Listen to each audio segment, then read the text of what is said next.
کبھی کبھی غفلت چڑھ جائے نا تو ان اللہ والوں کی باتیں بڑا اثر کرتی ہیں. میں نے بھی کچھ چیزیں رکھی ہوئی ہیں، جب دل میں محسوس کرتا ہوں نا کہ کوئی غفلت چڑھنے لگی ہے تو میں پڑھتا ہوں ان لوگوں کو کھول کے. میرے محبوب پاک کے صحابہ میں سے ایک نام حضرت سعید بن عامر کا بھی ہے. گورنر بنایا تھا یا عامل بنایا تھا حضرت عمر نے انہیں، ایک صوبے پورے کا. آپ کے گورنر ہاؤس کے پاس سے گزرے تو گورنر ہاؤس پیدل چل نہیں سکتے آپ، اتنا بڑا ہے.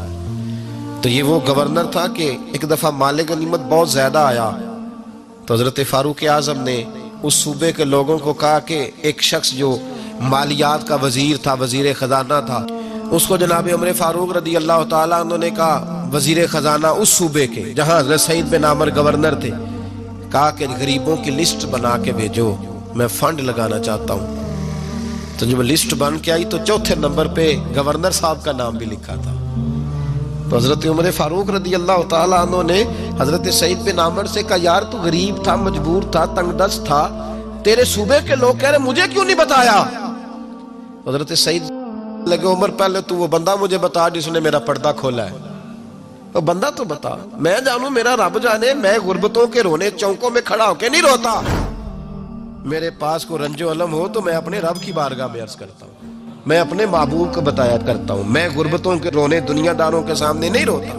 حضرت عمر گئے، گورنر صاحب کے مقرر کرنے کے بعد 2-4-5 مہینے کے بعد جب حضرت سعید بن عامر کی گورنری کو تھوڑا وقت گزر گیا تو حضرت عمر کا طریقہ تھا، گورنروں کا پتہ کرتے تھے. آپ کا طریقہ یہ تھا کہ جس علاقے کا گورنر ہوتا اس کی جامع مسجد میں سب لوگوں کو جمع کرتے اور پھر گورنر کو بھی بلاتے. تو کہتے کوئی شکایت ہے گورنر کی تو بتاؤ. مسجد میں جمع کیا، لوگ اکٹھے ہو گئے. حضرت فاروق اعظم رضی اللہ تعالیٰ عنہ نے فرمایا، گورنر کی کوئی شکایت ہے تو بتاؤ.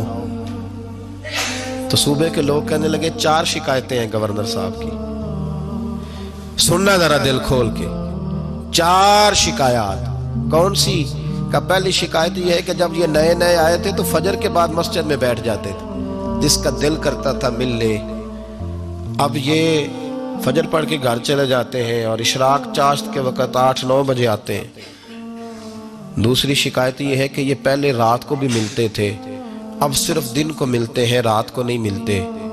اور تیسری شکایت یہ ہے کہ ہفتے میں ایک دن ملتے ہی نہیں. چوتھی شکایت یہ ہے کہ کبھی کبھی روتے ہیں تو بے ہوش ہی ہو جاتے ہیں. کتنی دفعہ ملے ہو اپنے ایم این اے کو؟ بولے کتنی دفعہ ملے ہو؟ ووٹ اپنی مرضی سے دینا پر سوال کا جواب تو دو نا. کتنی خادم نہیں قوم کا؟ خادم نہیں، کتنی دفعہ ایم پی آپ کا حال پوچھنے آئے ہیں جس مسجد کے دروازے پہ بیٹھا ہوتا ہے؟ یہ گونگا بہرا اور اندھی جمہوریت ہے؟ رنگ وہی بہتر ہے جو محمد عربی کے غلاموں نے ہمیں عطا فرمایا ہے صلی اللہ تعالی علیہ، اور یہی چراغ جلے گا تو روشنی ہوگی. حضرت سعید بن عامر گورنر، اور میں اکثر کہتا ہوں اسی دھرتی پر یہ وہ نور والے لوگ تھے جنہیں میرے رسول نے نور عطا فرمایا تھا.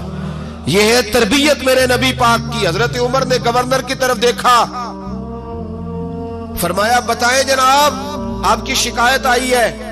پہلی شکایت یہ ہے کہ آپ پہلے فجر کے وقت ملتے تھے، اب اشراق چاشت میں ملتے. حضرت سعید بن عامر رضی اللہ تعالیٰ عنہ کہنے لگے، حضور اگر آپ نہ ہوتے کوئی اور پوچھتا تو میں کبھی نہ بتاتا. حضور میری مجبوری یہ ہے کہ میری بیوی بیمار ہو گئی ہے اور معذور ہو گئی ہے ٹانگوں سے. میں غریب آدمی ہوں، نوکر نہیں رکھ سکتا. اس بھلی مانس عورت نے 30 سال میری نوکری کی ہے، اب وہ بیمار ہو گئی ہے تو کیا میں اس کو چھوڑ دوں؟ میں سویرے اٹھ کے اپنے گھر میں جھاڑو دیتا ہوں، برتن دھوتا ہوں، آٹا گوندتا ہوں، روٹی پکاتا ہوں اور اپنی باوفا بیوی کے منہ میں لقمے ڈالتا ہوں. حضور وہ پخانہ پیشاب کرتی ہے تو وہ بھی میں صاف کرتا ہوں. وہ میری ذمہ داری جو ہوئی تو ذرا دیر ہو جاتی ہے. بس پہلے سوال کا جواب آیا تو لوگ کہتے ہیں ہمارے جسم کے رونگٹے کھڑے ہو گئے. پھر کہا آپ کی دوسری شکایت یہ ہے کہ آپ ہفتے میں ایک دن ملتے نہیں. تو حضرت سعید بن عامر کہنے لگے، حضور کاش یہ لوگ مجھے رسوا نہ کرتے، کاش سریعام نہ پوچھتے تو میرے اور میرے رب کا راز تھا، یہی بہتر تھا. فرمایا